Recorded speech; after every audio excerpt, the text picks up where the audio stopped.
Mi esposa me miró fijo, sin un parpadeo de más, y dijo con la calma de quien anuncia el especial del día: «Quiero la casa, los coches, el negocio, todo». No había lágrimas en sus ojos.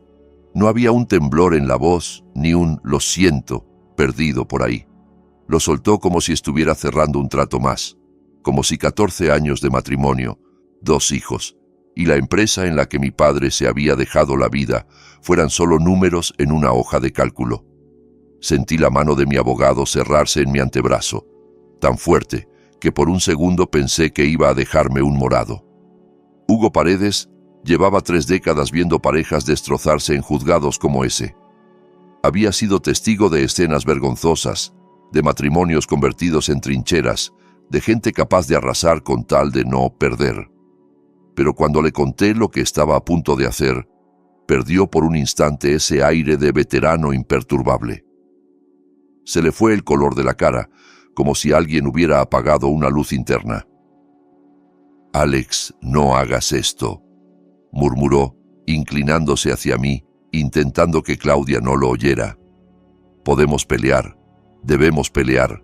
Ella no tiene derecho ni a la mitad de lo que está pidiendo. Está pidiendo de más solo para negociar». Lo miré sin decir nada. Después levanté la vista hacia Claudia, sentada al otro lado de la mesa de juntas, junto a su abogada. Llevaba ese blazer claro que solo se ponía para ocasiones especiales, el cabello perfectamente alisado, los labios pintados en un tono que yo conocía porque una vez cruzamos media ciudad para encontrarlo. Y esa sonrisa soberbia, satisfecha, que me había parecido tan encantadora cuando la conocí y que ahora se me clavaba como una espina. Esa era la misma mujer a la que abracé mientras enterraban a su madre, la misma a la que besé en la iglesia, la que prometió delante de Dios y de nuestras familias que caminaría conmigo en la salud y en la enfermedad, en la riqueza y en la pobreza. Ahora me miraba como se mira a un adversario vencido. «Dáselo todo», dije por fin. Hugo dejó caer el bolígrafo sobre la mesa. El sonido del plástico golpeando la madera resonó como un disparo en esa sala demasiado silenciosa. «¿Perdón?», preguntó, como si hubiera oído mal. «Ya me has oído, Hugo», repetí sin apartar la mirada de Claudia. «La casa, los coches, el negocio. Dale todo lo que quiera». La sonrisa de Claudia vaciló apenas, como una luz que titila antes de estabilizarse. No se lo esperaba. Su abogada, una mujer de traje oscuro y gestos calculados, se inclinó hacia ella y le susurró algo al oído. Claudia asintió despacio, saboreando el momento, como una gata que por fin ha acorralado al ratón. Creyó que me había roto. Creyó que estaba viendo a un hombre rendirse en directo, y no estaba sola en esa idea. La audiencia terminó con formalidades que apenas escuché. Hugo discutía términos, plazos, detalles que para mí eran ruido de fondo. Yo ya había tomado mi decisión. Al salir, el aire del pasillo me pareció irreal, como si estuviera caminando dentro de un sueño ajeno. Mi teléfono vibró sin parar en el bolsillo. Llamadas perdidas, mensajes, notificaciones. Entre todos, uno. «Mamá». Sabía que no iba a ser una conversación sencilla. Mi madre me llamó esa noche llorando. Teresa Suárez no era una mujer fácil de derribar. Había sobrevivido a la viudez joven, a dobles turnos eternos como enfermera, a noches sin dormir por culpa de cuentas que no cuadraban. Crió a mi hermano Bruno y a mí apretando los dientes y echando para adelante. Por eso me dolió tanto escucharla con la voz rota, como si de pronto hubiera envejecido 10 años en unas horas. «Alejandro, por favor», susurró. «Tu padre levantó esa empresa desde cero, puso su corazón en Fontanería Suárez e Hijos. No puedes regalarla así, no puedes hacerlo, hijo». La imaginé con el delantal puesto, el teléfono atrapado entre el hombro y la oreja, secándose las manos en un trapo, caminando de un lado a otro de la cocina como hacía siempre que estaba nerviosa. «Mamá, necesito que confíes en mí». «¿Confiar en ti?», repitió con una mezcla de dolor y reproche. «Siempre he confiado en ti, pero ahora no estás pensando con claridad. Estás dolido, estás traicionado, estás cansado. No es momento para tomar decisiones grandes. Déjame llamar a Bruno. Déjanos ayudarte a pelear. No estoy enfadado, mamá. Mentí a medias. Ya no. Y te prometo que sé exactamente lo que estoy haciendo. Se hizo un silencio pesado. La conocía lo suficiente para imaginar su gesto. Ojos cerrados, la mano en la frente, la mandíbula apretada. Ese silencio de madre que siente que su hijo está al borde de un precipicio y no sabe si correr a sujetarlo o dejarlo saltar para que aprenda a volar solo. No te creo, dijo al final, con esa honestidad brutal que siempre había tenido. Pero eres mi hijo, y si decides tirarte al fuego, yo estaré cerca con un extintor, aunque no me hagas caso. Bruno apareció en mi departamento al día siguiente sin avisar. Es bombero, y cuando digo que es grande, quiero decir que parece diseñado para atravesar paredes. Llevaba todavía el uniforme medio desabrochado, manchas de hollín en los brazos, el pelo revuelto. Apenas cruzó la puerta, me escaneó de arriba a abajo como si evaluara daños después de un incendio. ¿Me lo vas a explicar o prefieres que empiece a romper cosas?, dijo sin saludar. Nos sentamos en la mesa de la cocina. Él no dio rodeos, nunca lo hace. Mamá me llamó hecha polvo. Hugo me mandó un mensaje que básicamente decía que te estás dejando matar. ¿Me estás diciendo que vas a dejar que se marche con todo? La casa que te ayudamos a remodelar, la empresa que papá empezó en el garaje, los coches, todo. ¿Se lo vas a entregar así, sin pelear? Sí, respondí sosteniéndole la mirada. Me observó un segundo buscando alguna señal de que estaba bromeando. No la encontró. ¿Por qué?, preguntó más bajo, ya sin rabia, solo con una preocupación que no sabía disimular. Me levanté, fui al cuarto y volví con una carpeta gruesa, gordísima, de esas que apenas cierran por la cantidad de papeles. La puse en la mesa con cuidado, como quien deja una bomba sin detonar, porque ella no sabe lo que realmente está tomando. Bruno abrió la carpeta sin mucha fe. La primera página le borró la expresión relajada. La segunda le frunció el ceño. Para la quinta, tenía la mandíbula tan tensa que se le marcaban las venas del cuello. Pasaba los documentos con los dedos negros de hollín, dejando pequeñas manchas sobre el papel blanco. ¿Esto es real?, murmuró levantando al fin la vista. Cada número, cada firma, cada empresa fantasma, dije. Todo. ¿Y ella no sabe que encontraste esto? Ni idea, respondí. Y pienso mantenerlo así. Bruno cerró la carpeta despacio. Se recostó en la silla, soltó un resoplido largo y, por primera vez desde que empezó toda esta pesadilla, vi dibujarse una media sonrisa en su cara. Hermano, dijo, negando con la cabeza, puede que seas el hombre más listo que he conocido, o el más temerario. Pero esta vez creo que es lo primero. Verás, desde fuera todos veían otra cosa. Veían a un tipo derrotado, o eso creían. Un hombre que llegaba a un divorcio con las manos arriba, dispuesto a rendirlo todo sin tirar un solo golpe. Pensaban que me habían quebrado, que ya no tenía energía para luchar, que solo quería terminar con el dolor lo más rápido posible. Nadie, excepto Bruno y un puñado de personas, sabía lo que yo sabía. No habían pasado noches enteras mirando facturas hasta que las letras se emborronaban. No habían visto lo que encontré enterrado en 3 años de movimientos bancarios.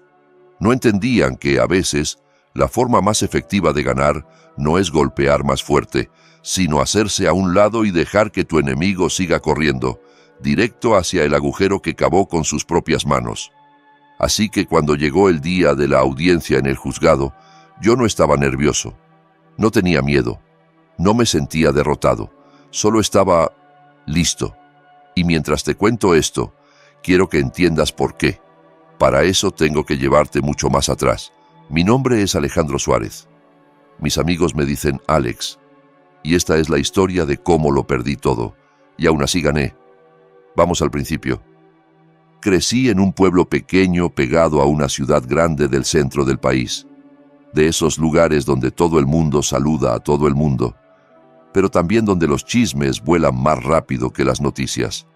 Nuestra casa estaba en una calle de tierra que en verano se llenaba de polvo y en invierno se convertía en lodo. Mi padre, Joaquín Suárez, era fontanero, pero no del que llega tarde a cambiarte una llave y te cobra como si hubiera salvado el mundo. Era fontanero de verdad. Obras industriales, hospitales, escuelas, edificios enormes donde las tuberías son venas que nadie quiere ver, pero sin las cuales nada funciona. Fundó Fontanería Suárez e Hijos en 1987, en el garaje de casa. Tenía una furgoneta vieja que sonaba a lata cada vez que encendía, 2 cajas de herramientas y una determinación que no le cabía en el cuerpo. Recuerdo el olor a pegamento para PVC mezclado con café viejo y humo de cigarro. Recuerdo el sonido de la llave inglesa golpeando el suelo, las risas con los obreros, los insultos cariñosos cuando una tuerca no cedía. A los 12 años ya lo acompañaba a los trabajos, cargando tubos casi más grandes que yo, aprendiendo a leer planos aunque todavía me costaba la trigonometría en el colegio. A los 16 podía destapar una tubería, soldar cobre y cambiar toda una línea de agua sin pedir ayuda. Mientras mis amigos de la secundaria hablaban de irse a la ciudad, de trabajar en oficinas con aire acondicionado y corbata, yo soñaba con furgonetas nuevas, con uniformes con nuestro apellido bordado en el pecho, con carteles gigantes que dijeran Fontanería Suárez e Hijos en letras azules. Era un sueño sencillo, pero era nuestro. Mi hermano Bruno tomó otro camino. Desde pequeño le fascinaban los camiones rojos, las sirenas, las historias de rescates. Se hizo bombero apenas pudo, y si hay alguien hecho para correr hacia un edificio en llamas mientras otros huyen, es él. A veces, cuando coincidíamos en alguna obra cerca de alguna estación, venía a saludar con el uniforme puesto, y mi padre se inflaba de orgullo como un pavo. Mi padre murió de un infarto cuando yo tenía 30 años. Fue una mañana fría. Entré al taller pensando en la lista de trabajos del día y lo encontré desplomado sobre el banco donde había arreglado miles de llaves rotas. Tenía las manos todavía manchadas de grasa, como si se hubiera quedado dormido un segundo entre tarea y tarea. El médico dijo que fue rápido, que probablemente ni sintió nada. No sé si eso me consoló o si me destrozó más. Lo velamos en una funeraria humilde, rodeado de obreros con manos callosas y clientes que llegaban con abrazos torpes, repitiendo lo mismo.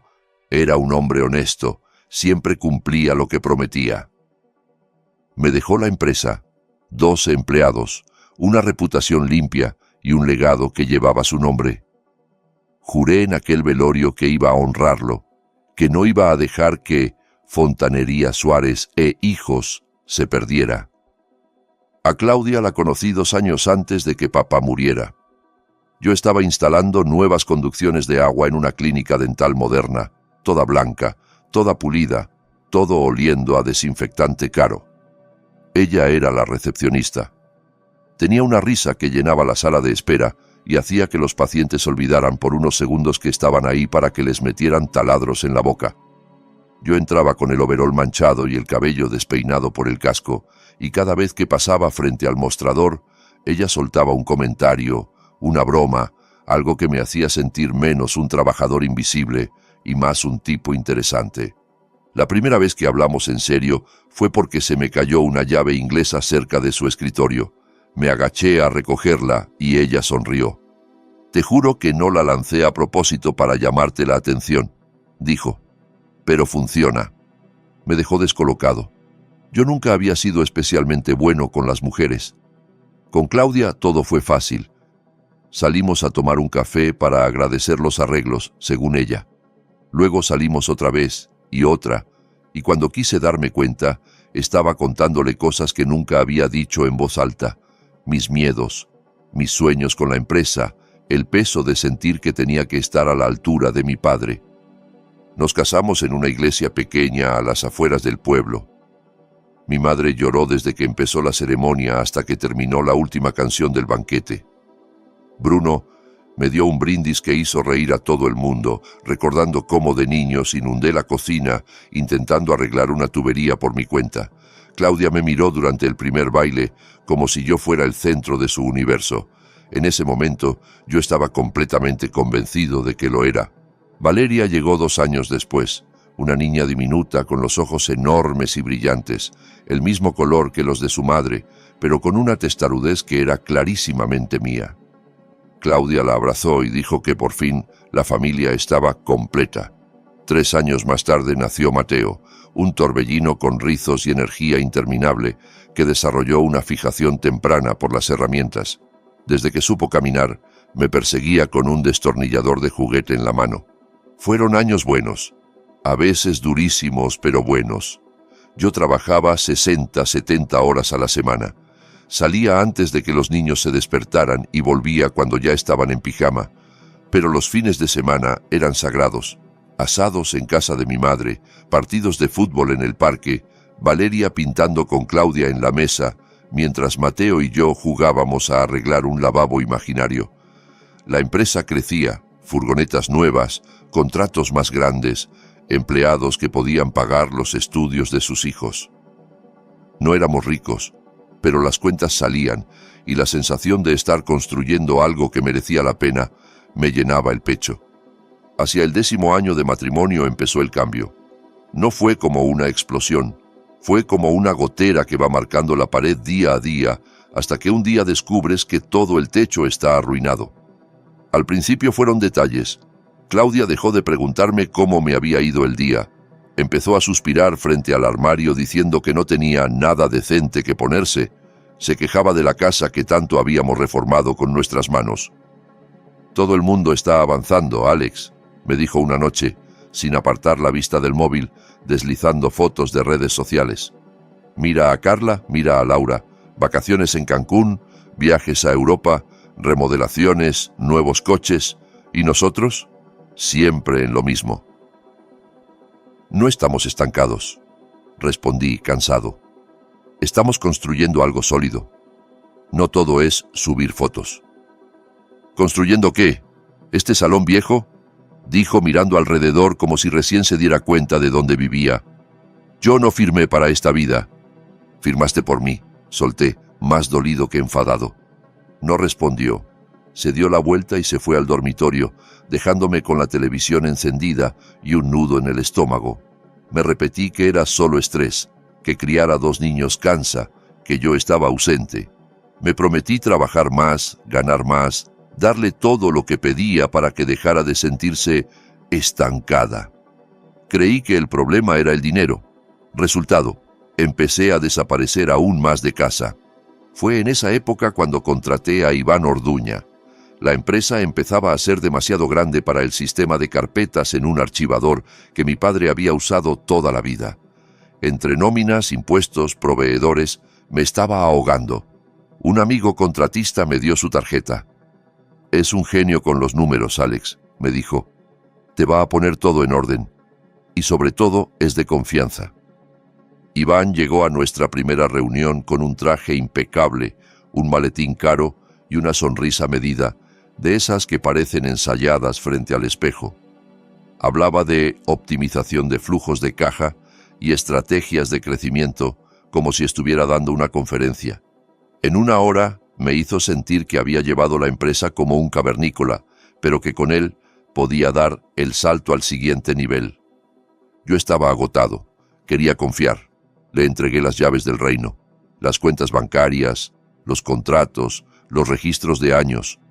Él me habló de digitalizar todo, de llevar la contabilidad al día, de profesionalizar el negocio. Y yo, que confiaba en la gente que se presentaba con una sonrisa y buenas referencias, le dejé hacer.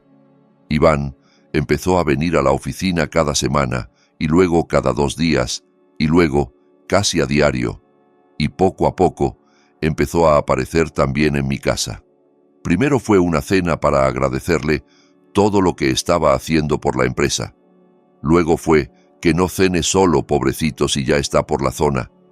Claudia lo recibía con entusiasmo, se reía de sus chistes, le servía vino, le preguntaba por sus viajes, por sus clientes, por las tendencias del mercado. Yo, cansado, los miraba desde el otro lado de la mesa, agradecido porque al menos alguien lograba sacarle una sonrisa. Mi madre fue la primera en decir en voz alta lo que yo me negaba a ver.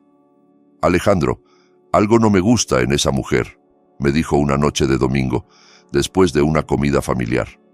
Me agarró del brazo antes de que saliera, justo en el porche, donde tantas conversaciones importantes habíamos tenido.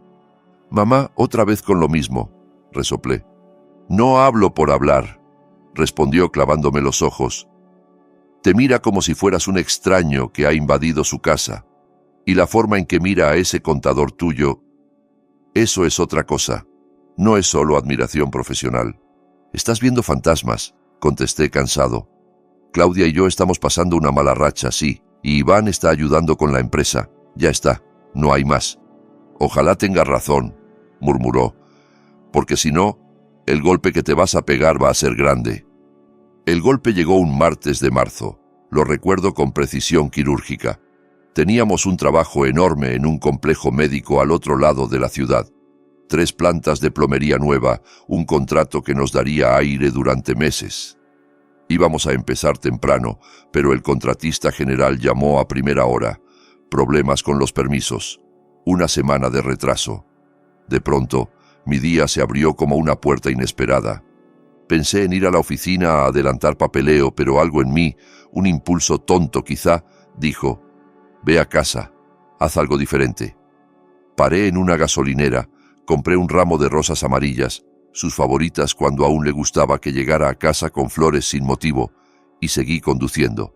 Fantaseé con sorprenderla, con invitarla a comer, con recoger a los niños juntos y llevarlos a tomar helado.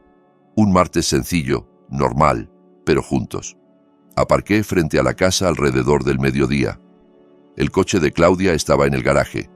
Debería haber música, la tele, algo, pero cuando abrí la puerta, me golpeó un silencio extraño, pesado, como si la casa estuviera conteniendo la respiración. «¿Claudia?», llamé, entrando hasta la cocina. Nada. El salón estaba desordenado. Un cojín en el suelo, una taza a medio vaciar en la mesa de centro, la televisión apagada.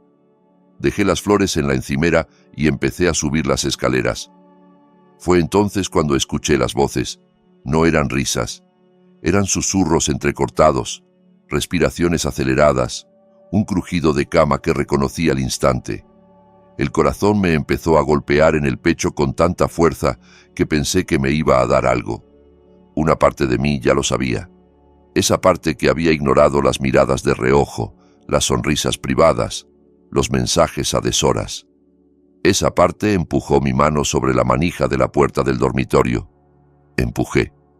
Y ahí estaban, Claudia e Iván en nuestra cama. En la cama donde habíamos dormido 14 años, donde mis hijos se subían los domingos por la mañana a ver dibujos.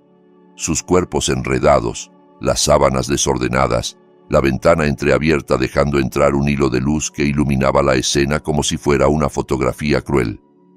El tiempo se detuvo. El ramo de rosas amarillas se me resbaló de la mano y cayó al suelo. Los pétalos se desparramaron por el parquet como si alguien hubiera derramado un pequeño sol destrozado. Mi respiración se volvió corta, mecánica. No sentí rabia al principio, sentí frío, un frío profundo, de ese que te cala hasta los huesos. Claudia gritó. Se apartó de Iván, se cubrió con la sábana, como si ya no la hubiera visto todo. Iván se quedó paralizado un segundo, con esa cara de niño atrapado con la mano en la galleta, y luego empezó a buscar la ropa con torpeza. «Alex», balbuceó Claudia. «Alex, espera, yo... Déjame explicarte». Terminó, al mismo tiempo que él. «¿Explicarme qué, Claudia?», pregunté con una calma que no sentía. «¿Cómo terminaste en la cama con mi contador? ¿O desde cuándo pasa esto en mi casa sin que yo me entere?» Ella apretó la sábana contra el pecho. Sus ojos brillaban, no sé si de miedo o de vergüenza o de rabia por haber sido descubierta.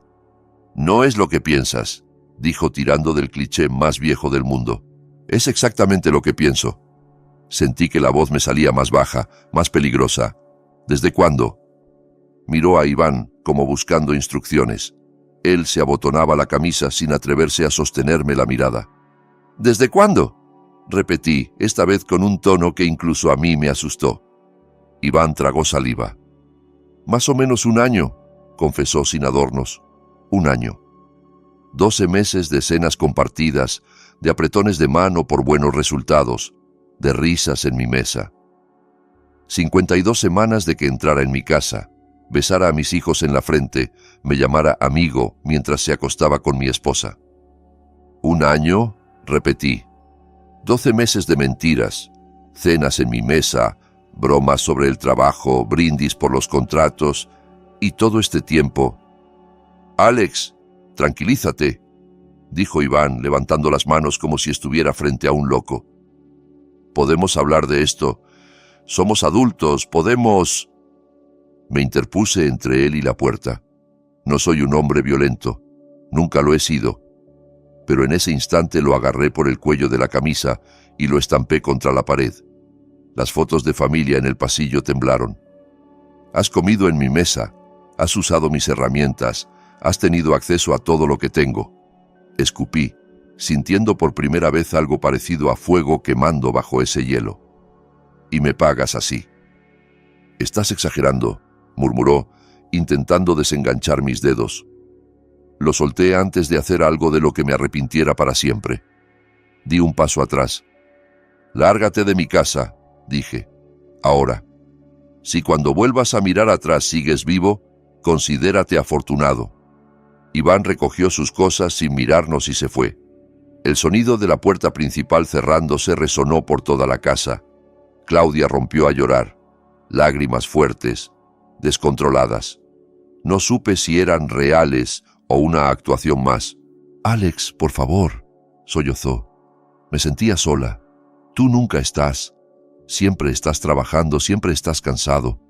Yo necesitaba sentirme deseada, viva, algo... «He trabajado 70 horas a la semana para darte todo lo que me pediste», respondí, sintiendo que algo se partía dentro. La casa, los coches, las vacaciones, las remodelaciones. Te di todo. ¿Y así me lo pagas? Quizás si estuvieras más presente, si no fuera siempre la empresa, replicó, con ese tono que convertía su traición en culpa mía. Yo también tengo derecho a ser feliz.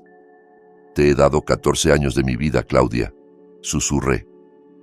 Cada día, cada contrato, cada tubería, cada madrugada, era por nosotros. Se secó las lágrimas con rabia. Pues no fue suficiente. Esa frase me atravesó el pecho más que la escena que acababa de ver. Me di la vuelta y salí de la habitación. Bajé las escaleras como un autómata, recogí las llaves que estaban sobre la mesa, pasé junto al ramo destrozado sin mirarlo y subí al coche. Conduje sin rumbo hasta la casa de mi madre. Aparqué frente al porche, me senté en las escaleras y me quedé allí toda la noche, viendo cómo el cielo cambiaba de color con las horas, sin llorar, sin gritar, solo respirando, intentando ordenar un rompecabezas que de pronto tenía demasiadas piezas que no encajaban. Al amanecer, mi madre abrió la puerta. Me encontró sentado, con la misma ropa del día anterior, los ojos secos pero rojos. «Ya pasó, ¿verdad?», preguntó, sin necesidad de que yo dijera nada. Asentí. «Te lo dije», susurró, sentándose a mi lado. «Pero oírlo no es lo mismo que verlo». No contesté. Me dejó apoyar la cabeza en su hombro como cuando era niño y había tenido una pesadilla. El monstruo esta vez era real. 1 semana después, Claudia pidió el divorcio. No esperó, no intentó terapia, no hubo «hablemos». Solo llegó el papel, pero no solo quería irse, quería arrasar. La casa, los 2 vehículos, la custodia completa de Valeria y Mateo, y por si fuera poco, la empresa. Fontanería Suárez e Hijos, el legado de mi padre, mi proyecto de vida. Su abogada envió una propuesta de acuerdo que me revolvió el estómago. En esa hoja, Claudia se autodefinía como una socia no remunerada de la compañía, reclamando años de trabajo emocional y sacrificio doméstico como argumento para exigir la empresa completa. Hugo me llamó en cuanto leyó el documento. «Alex, esto es un atraco, no una propuesta», dijo indignado. «Esa mujer no tiene idea de lo que está haciendo, pero no vamos a dejar que te quite la empresa. Tenemos base legal para tumbar la mitad de estas exigencias. Vamos a pelear», respondí de inmediato. En ese momento, mi impulso era ese: guerra. Pero esa noche, mientras me quedaba solo en la oficina, algo no me cuadraba. Había demasiadas cosas raras en las cuentas de los últimos años. Pequeños retrasos, explicaciones vagas de Iván, comentarios de ajustes que yo había aceptado sin cuestionar. Abrí el armario metálico donde guardábamos los registros. Sacar las carpetas fue casi un acto ritual. Extendí todo sobre el viejo banco de trabajo de mi padre y empecé a revisar, hoja por hoja. A medianoche encontré la primera factura que no tenía sentido. Un proveedor que yo no recordaba haber visto nunca en obra, una cantidad alta por materiales especiales que nadie mencionó en ese proyecto. Seguí tirando del hilo. A las 2 de la mañana ya tenía una pila de facturas sospechosas a un lado. Al amanecer, el banco de trabajo estaba dividido en 2 montañas, la de la vida real y la del engaño. Casi $400,000 en transacciones fraudulentas. Empresas fantasma, proveedores inexistentes, pagos firmados a personas que no tenían nada que ver con nosotros. Y en la mitad de esos cheques, en tinta negra, clara, la firma de mi esposa.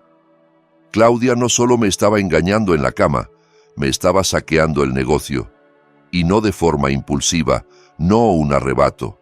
Era un plan, una estructura, un sistema.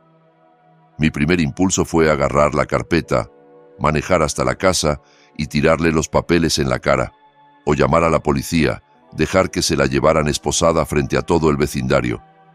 Me imaginé esa escena y sentí un chispazo de satisfacción venenosa, pero también algo más, el miedo a que se me escapara entre los dedos.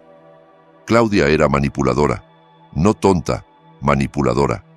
Si la ponía en alerta, culparía a Iván, destruiría pruebas, reescribiría la historia hasta presentarse como la esposa ignorada que firmaba lo que le daba su contador de confianza. Necesitaba otro enfoque, uno más frío, uno a la altura del daño. Llamé a Bruno esa tarde. Llegó después de su turno, aún oliendo a humo y a adrenalina. Se dejó caer en la silla frente a mí. Le pasé una cerveza y deslicé la carpeta sobre la mesa como la noche anterior. ¿Qué es esto ahora?, preguntó abriéndola sin imaginar el contenido. Pruebas de que mi esposa y mi contador han estado robándome durante 3 años, dije. Bruno empezó a leer. Cada página le hundía más las cejas. Pocas cosas lo sacan de su control. Está entrenado para entrar en casas en llamas y mantener la cabeza fría.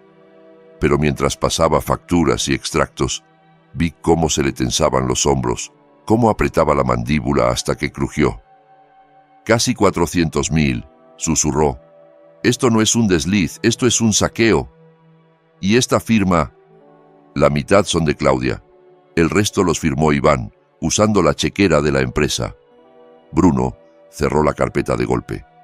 ¿Qué vas a hacer?, preguntó con ese tono de, si me dices que no harás nada, reviento. Lo miré a los ojos. Voy a dejar que se lleve la empresa. ¿Perdón?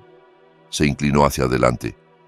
Te acabo de ver descubrir que te han robado casi $500,000 y tu plan es regalarles la herramienta con la que lo hicieron. Piénsalo, dije, manteniendo la calma. Ella quiere Fontaneria Suárez e hijos. Es lo que más repite. Lo está exigiendo en el divorcio. Si peleo por la empresa ahora, se va a atrincherar. Va a quemar papeles. Va a vestir a Iván de villano único. Va a alargar esto años. Pero si se la doy, si firmo, si le entrego la propiedad legal de todo, se lleva con ella no solo el nombre, los camiones y las herramientas, sino también 3 años de fraude financiero a su nombre. Bruno se quedó en silencio unos segundos. Después apoyó los codos en la mesa, se pasó las manos por la cara y soltó una carcajada seca. La vas a dejar heredar sus propios delitos. Exacto. Eso es o lo más inteligente que he oído, o lo más estúpido, repitió. Pero conociéndote, ya lo estás pensando bien. ¿Qué necesitas? Un perito contable, respondí. Alguien que pueda documentar todo esto para que ningún abogado carísimo pueda desmontarlo. Un caso tan sólido que la Fiscalía Federal no tenga que pensárselo 2 veces. ¿Federal?, repitió. alzando las cejas. Esto no es solo robo, es fraude electrónico, evasión de impuestos. Las transferencias cruzan bancos, estados. No es un tema local. Esto es penal. Esto es grande. Bruno terminó la cerveza de un trago. Conozco a alguien, dijo. Trabaja con nosotros cuando hay incendios provocados, investiga seguros, fraudes. Está conectado con gente que se dedica justo a esto. Déjame hacer unas llamadas. 3 días después estaba sentado en una pequeña sala de reuniones frente a un hombre llamado Daniel Rivas. Pasaría desapercibido en cualquier lugar. Camisa sencilla, gafas de lectura colgando del cuello, un montón de blocs amarillos llenos de notas. Nada en él gritaba «tiburón de las finanzas», pero Bruno me había dicho que era el mejor rastreando dinero sucio. Le entregué todo. Facturas, extractos, cheques cancelados, notas escritas a mano, correos impresos. Daniel escuchó mi historia sin interrumpirme, tomando apuntes rápidos. Cada tanto hacía una pregunta muy precisa, sobre fechas, cuentas concretas, firmas. Terminamos la reunión y me dijo, «Déjeme trabajar. Cuando tenga algo, lo llamo». Fueron 2 semanas largas. Mientras tanto, las reuniones de mediación continuaban. Yo me sentaba frente a Claudia y su abogada y jugaba mi papel, el hombre cansado, abatido, que solo quería terminar y seguir con su vida. Hugo intentaba pelear cada punto. «Alex, no puedo creer que estés considerando esto», se quejaba en voz baja. «La casa es conyugal. La empresa es heredada. Tenemos margen. Podemos negociar». «No», repetía yo. «Aceptamos sus condiciones». «¿La casa?», insistía, casi suplicando. «Dásela». «¿Los coches?». «Dáselos». «¿La empresa que construyó tu padre?». «Toda». Hugo tiró el bolígrafo sobre la mesa. 30 años en esto y nunca he visto a nadie tan empeñado en enterrarse vivo», bufó. «No me estoy destruyendo, Hugo», dije, sin dejar de mirar a Claudia, que sonreía con la seguridad de quien cree que ya ha ganado. «Solo estoy terminando una instalación que empezó hace tiempo. Falta ver por dónde revientan las tuberías». Días después, Daniel me llamó a su despacho. Tenía la carpeta que le había entregado, ahora engordada con sus informes, gráficas y cronologías. «Señor Suárez», empezó sin rodeos, «aquí hay un caso muy claro de malversación y fraude. No estamos hablando de errores o descuidos. Es un esquema sistemático, diseñado y sostenido durante al menos 36 meses. 2 personas participan de forma recurrente. Su contador, Iván Orduña, y su esposa, Claudia Suárez. Sentí algo parecido a un alivio torcido. Verlo en blanco y negro dolía, pero también validaba lo que había sentido. «¿Qué opciones tengo?», pregunté. «En teoría puede limitarse a la vía civil, demandar por daños y perjuicios», respondió. «Pero por la magnitud, la recomendación profesional es llevar este caso a las autoridades federales. Hablamos de fraude electrónico, evasión fiscal, posible conspiración. Son delitos serios. ¿Qué pasa si ella se queda con la empresa antes de que todo esto estalle?», quise saber. Por primera vez, Daniel sonrió. «Entonces se convierte formalmente en la responsable legal de todo lo que haya hecho esa empresa. Cada factura falsa, cada dólar transferido indebidamente, cada omisión ante Hacienda, todo eso se carga sobre los hombros de la nueva propietaria. La ley es muy clara con eso. Salí de ese despacho con algo que no había sentido en meses: esperanza. No una esperanza ingenua, de cuento de hadas. Una esperanza fría, consciente, basada en hechos, en números, en firmas. Las semanas siguientes fueron un ejercicio de actuación. Tenía que sentarme frente a la mujer que me había traicionado en todos los planos y fingir que me estaba rindiendo. Tenía que escucharla decir que merecía la parte que le correspondía de una empresa que había saqueado. Tenía que aguantar la mirada de compasión de algunos conocidos que pensaban: «Pobre Alex, lo están dejando en la calle». Mi madre fue la más difícil de convencer. Una noche llegó a mi pequeño departamento con una fuente de comida caliente, porque para ella nada se piensa bien con el estómago vacío. Dejó la fuente en la mesa, se quedó de pie, mirándome como se mira a alguien a quien estás a punto de dar una noticia dura. Alejandro, te lo suplico, dijo por fin. No firmes eso. Esa empresa es lo único que nos queda de tu padre, de su esfuerzo, de su nombre. No se la regales a quien no se la merece. Le tomé las manos. Estaban más arrugadas que hace unos años, pero igual de firmes. Mamá, ¿confías en mí? Claro que confío, respondió casi ofendida. Eres mi hijo. Entonces créeme cuando te digo que papá lo entendería, susurré. A veces hay que perder la batalla para ganar la guerra. Estoy dejando que ella se lleve lo que cree que quiere, pero lo que realmente se está llevando son las consecuencias de lo que hizo. Cuando todo esto termine, te prometo que te vas a sentir orgullosa, no de lo que perdí, sino de cómo lo manejé. No me respondió con palabras, me abrazó, y no me soltó durante un largo rato. Durante ese tiempo me aferré a lo único que realmente importaba, mis hijos. Aproveché cada minuto de las visitas que tenía. Llevé a Mateo a sus entrenamientos de béisbol. Me gritaba desde el campo, «¡Mira, papá!», cada vez que golpeaba la pelota. Acompañé a Valeria a comprar materiales para un proyecto de ciencias. Se pasó la tarde explicándome cómo quería que funcionara su maqueta de sistema de riego. En cada casa que visitábamos, en cada tienda, en cada trayecto en coche, le repetía que los quería, que nada de lo que estaba pasando era culpa suya, que yo iba a seguir ahí, pasara lo que pasara entre su madre y yo. El día de la audiencia final fue un jueves frío de octubre. Me levanté a las 5 de la mañana por costumbre, como si tuviera que ir a obra. Me duché, me afeité y me puse la única camisa medio elegante que tengo. Una azul que Valeria me había regalado por el Día del Padre, con una nota que decía, «Para cuando tengas reuniones importantes, papá». La miré en el espejo y sonreí con amargura. Si ella supiera cuán importante iba a ser esa reunión. El juzgado era más pequeño de lo que imaginaba. Paredes de madera, luz fluorescente, una bandera en la esquina y ese olor indescriptible a papel, café recalentado y miedo ajeno. Claudia ya estaba allí, sentada en la mesa del lado demandante. Llevaba un conjunto impecable, maquillaje perfecto, el cabello como recién salido de un salón de belleza. Su abogado, el licenciado Palacios, revisaba unos papeles con aire de superioridad. Se notaba que estaba disfrutando el proceso de desmontar mi vida por honorarios de $400 la hora. Cuando entré, Claudia se giró. Me dedicó una sonrisa lenta, fría, que decía, «Mira lo que logré». Asentí sin devolverle la sonrisa y me senté junto a Hugo. Él tenía cara de haber dormido mal. «Última oportunidad, Alex», murmuró. «Aún puedo objetar el acuerdo. Puedo pedir más tiempo, puedo...» «No», lo interrumpí. «Seguimos con el plan». «¿Qué plan?», preguntó exasperado. «Desde donde yo lo veo, solo estás entregando tu vida en bandeja».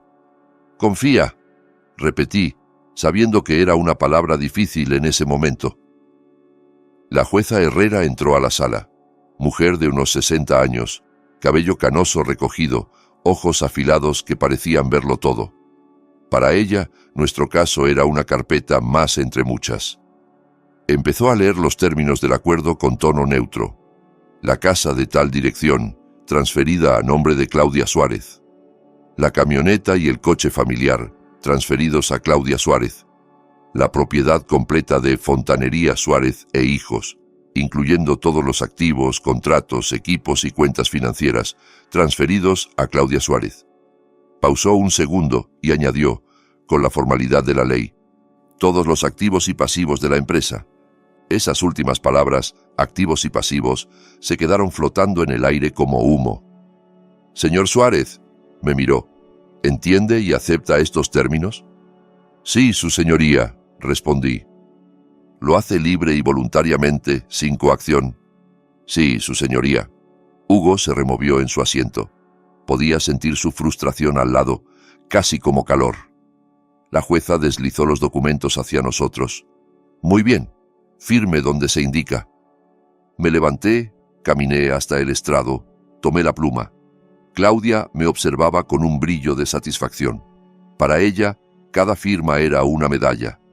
Firmé en cada página, con letra clara. Cuando terminé, Alcé la vista y la miré un momento. Ella ya se inclinaba hacia su abogado, seguramente imaginando los muebles nuevos, los viajes, el cambio de imagen de la empresa a su gusto. Volví a mi asiento.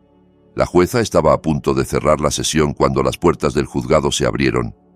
Entraron 2 hombres de traje oscuro. No parecían abogados, tampoco periodistas. Traían esa postura recta y esas credenciales colgando del cinturón que te dicen de inmediato quiénes son, aunque no quieras saberlo. Uno de ellos caminó directo hacia la mesa de la parte demandante. Sin una palabra, le entregó un sobre manila al licenciado Palacios. La sala entera pareció contener el aliento. Hugo frunció el ceño. Yo me limité a observar. Palacios abrió el sobre, empezó a leer. Vi cómo le cambiaba la expresión. La seguridad se le escurrió de la cara, como agua filtrándose por una grieta. Se puso pálido. Las manos le temblaron ligeramente. Claudia, incómoda por el silencio de su abogado, se inclinó hacia él. «¿Qué pasa?», susurró. «¿Es algo del acuerdo?». El abogado tragó saliva y se acercó un poco más. Pronunció 5 palabras que lo cambiaron todo. «Iván Orduña acaba de ser detenido». Por un instante Claudia no procesó. Lo miró con las cejas fruncidas, como si no entendiera el idioma. Luego le arrebató el documento de las manos. Sus ojos recorrieron las líneas. Su rostro se fue quedando sin color, como si alguien estuviera borrando lentamente la vida de un dibujo. Sus labios empezaron a temblar.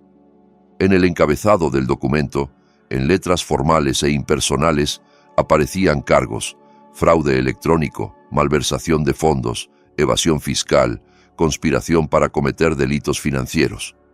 Debajo, 2 nombres: Iván Orduña y Claudia Suárez. La silla de Claudia se cayó hacia atrás cuando se levantó de golpe. «No, no, esto no está bien», dijo la voz subiéndole de tono. «Tiene que haber un error». La jueza golpeó el mazo. «Señora Suárez, mantenga la compostura». «Yo no hice nada», balbuceó. «Todo era cosa de Iván. Él manejaba el dinero. Él hacía las facturas. Yo solo firmaba lo que él me decía». El agente que había entregado el sobre dio un paso adelante. Su voz fue firme, casi rutinaria. «Señora, tiene derecho a guardar silencio. Todo lo que diga puede y será usado en su contra en un tribunal de justicia». Claudia se giró hacia mí como si recién se acordara de que yo estaba ahí. La mujer impecable, controladora, la que sonreía triunfante en mediación, desapareció.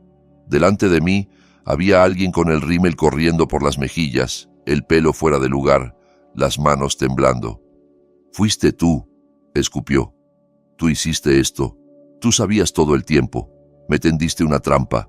Me diste la empresa porque sabías que estaba envenenada. Me dejaste quedarme con ella para que yo cargara con la culpa. Lo planeaste todo». La jueza golpeó de nuevo. «¡Orden en la sala!», advirtió. Claudia ya no escuchaba. Intentó dar un paso hacia mí, pero el alguacil se interpuso. «Te voy a destruir, Alejandro», gritó, mientras el agente empezaba a leerle sus derechos. «Te juro por Dios que te voy a destruir por esto». Me levanté despacio, no me acerqué, no levanté la voz, solo la miré a los ojos y dije: «Ya lo intentaste, Claudia. Llevas años intentándolo. Pero hay algo que aprendí viendo a mi padre.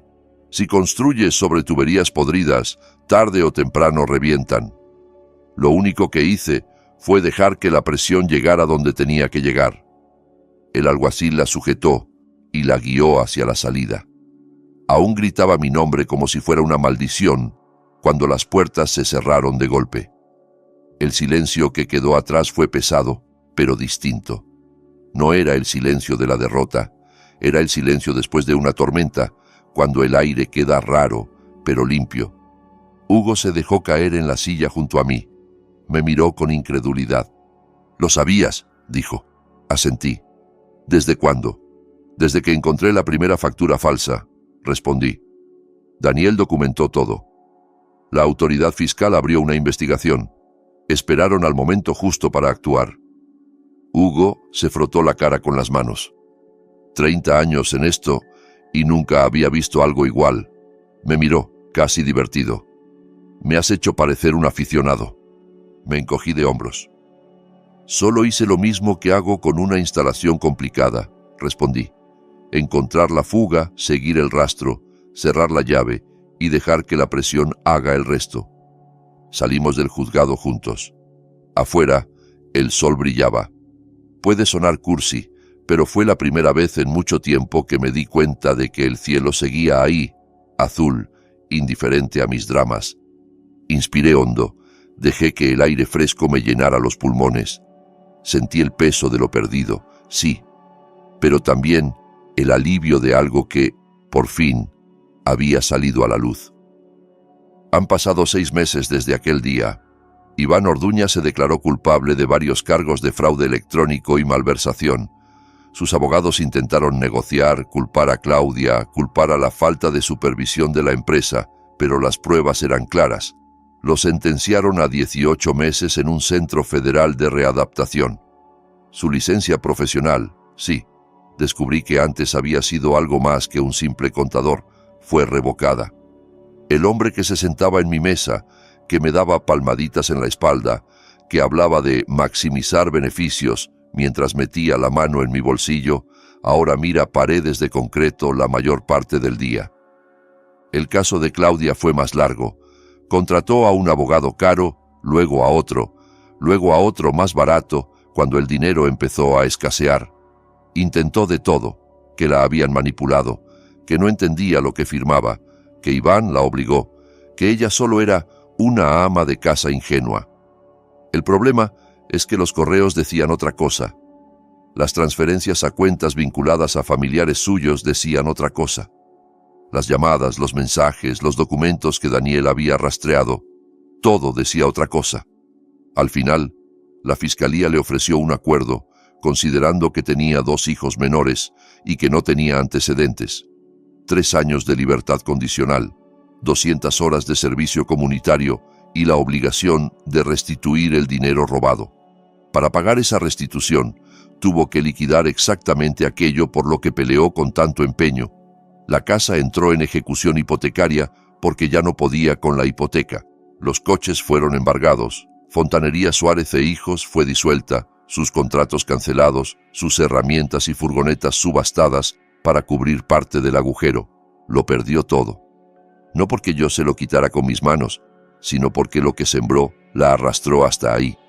Sería mentira decir que no sentí justicia, incluso un punto de satisfacción, al ver cómo el castillo de cartas que había construido se derrumbaba. Después de todo lo que hizo, de cada noche que pasé creyendo que era yo el culpable, hubo una parte de mí que disfrutó verla enfrentarse a las consecuencias. Pero esa sensación duró menos de lo que imaginaba. Fue un fuego rápido. La venganza, al final, es como beber veneno esperando que el otro se muera. Te consume por dentro si te aferras demasiado a ella. Así que la solté. No en el sentido legal. La justicia siguió su curso. Pero en mi cabeza, en mi corazón, decidí dejar de vivir atado a lo que me hizo.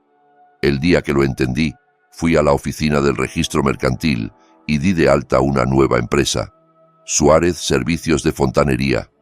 Cine Hijos, porque mis hijos tenían derecho a decidir cuando fueran mayores si querían entrar o no en el negocio. Un local pequeño, un taller humilde, mis herramientas básicas y mi nombre. Todo limpio desde cero. No esperaba que nadie se viniera conmigo.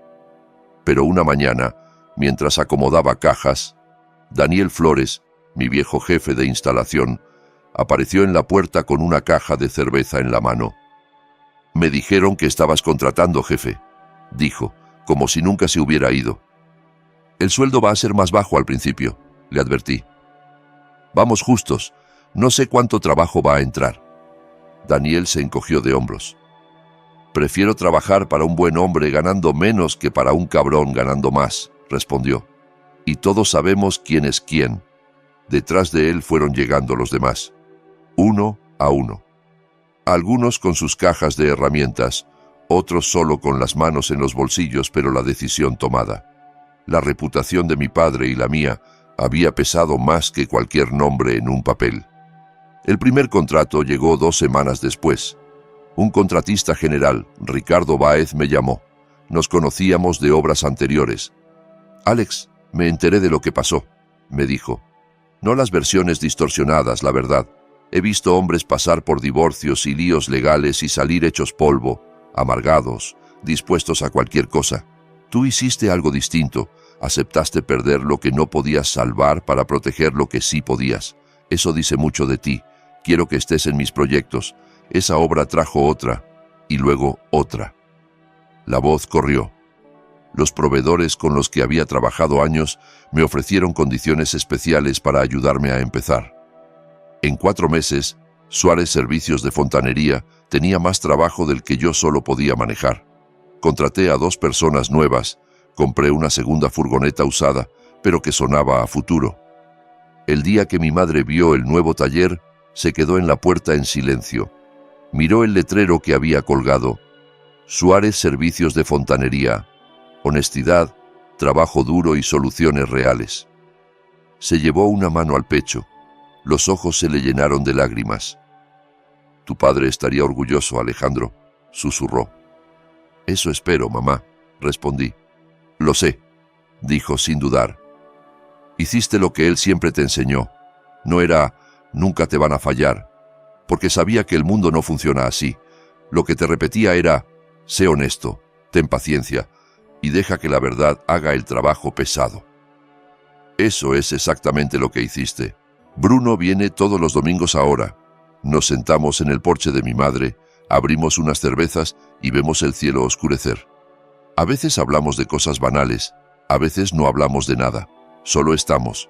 Y ese estar se siente como hogar. El tema de la custodia tardó un poco más en resolverse. Al principio, como parte del divorcio, Claudia había obtenido más tiempo con los niños. Pero cuando estalló su caso, el tribunal revisó las condiciones. No querían separar a los niños de su madre, y yo tampoco quería eso. Pero tampoco podían ignorar todo lo ocurrido. Al final, llegamos a un acuerdo. Custodia compartida. 1 semana conmigo, 1 con ella. Vacaciones repartidas, veranos equilibrados. ¿Perfecto? No. ¿Razonable? Sí. Valeria, con su madurez precoz, fue la primera en poner en palabras lo que flotaba en el aire. «Papá», me dijo una noche mientras lavábamos juntos los platos, «¿tú odias a mamá?». La pregunta me cayó como un balde de agua fría. Apagué el grifo, me sequé las manos y la miré. Tenía 12 años ya, la misma edad que yo cuando empecé a ir a obra con mi padre. No era una niña. Merecía una respuesta honesta. «No, princesa», dije al final. «No la odio». «Pero te hizo mucho daño», insistió. «Sí», admití. «Me hizo mucho daño. Y también a ustedes. Tomó decisiones muy equivocadas, hirió a mucha gente, incluso a ella misma. Pero el odio pesa demasiado. Es como cargar una piedra enorme en la espalda todo el tiempo. Te impide moverte, te impide seguir adelante. Yo no quiero vivir así. Lo único que puedo controlar es cómo sigo con mi vida. Y yo elijo seguir con amor por ti, por tu hermano, por la abuela, por la gente que sí está aquí para bien». Valeria se me quedó mirando un segundo y luego me abrazó. Apoyó la cabeza en mi pecho, y tal vez, por primera vez desde todo aquello, la sentí relajarse de verdad entre mis brazos. Mateo procesa las cosas de otra forma. Es más pequeño.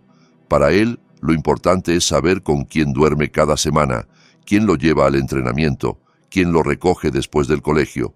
Una vez, saliendo de un partido de béisbol en el que hizo una jugada espectacular, se subió al coche, tiró la gorra al asiento y me preguntó: «Papá, ¿tú siempre vas a venir a mis partidos?».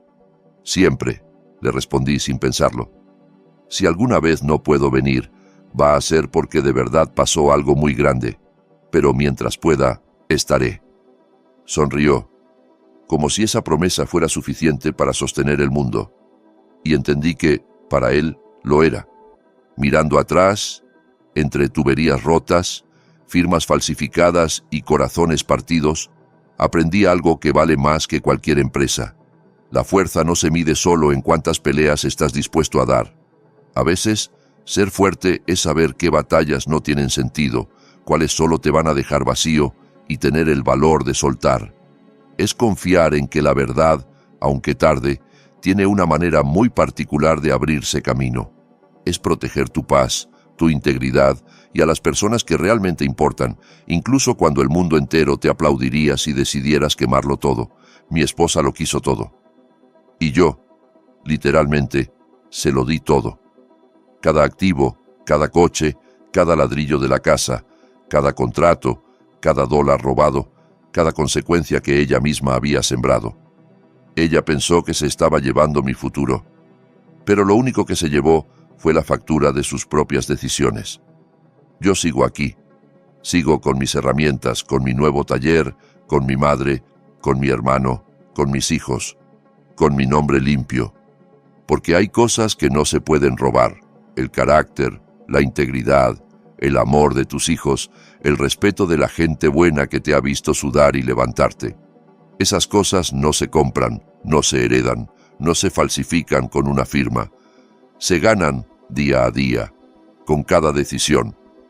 Si estás pasando por algo duro ahora mismo, si alguien te traicionó, si rompieron tu confianza o te hicieron creer que te dejaron sin nada, quiero que escuches bien esto que te voy a decir. No has perdido. Todavía no. En realidad, mientras tú sigas siendo fiel a quien eres, mientras no vendas tus valores por un poco de paz rápida, no has perdido. Puede que te quiten cosas, puede que te quiten gente, puede que la vida te deje con las manos vacías por un tiempo, pero si sigues caminando con honestidad, con paciencia, con la cabeza en alto, vas a encontrar la salida. La tormenta no dura para siempre, pero la persona en la que te conviertes mientras la atraviesas, esa sí se queda contigo para toda la vida. Mi nombre es Alejandro Suárez, y esa es mi historia. Si algo de lo que te conté hoy te tocó el corazón, si te hizo pensar en alguien, si te recordó que no estás solo en lo que estás viviendo, te invito a que le des like a este video y lo compartas con esa persona que sabes que lo necesita. Cuéntame en los comentarios qué parte se te quedó clavada, qué momento fue el que te hizo decir: esto también me pasó a mí. Y si todavía no lo has hecho, suscríbete al canal y activa la campanita, porque cada semana traemos historias reales de gente que se cayó, pero se levantó. Y créeme, no querrás perderte lo que viene.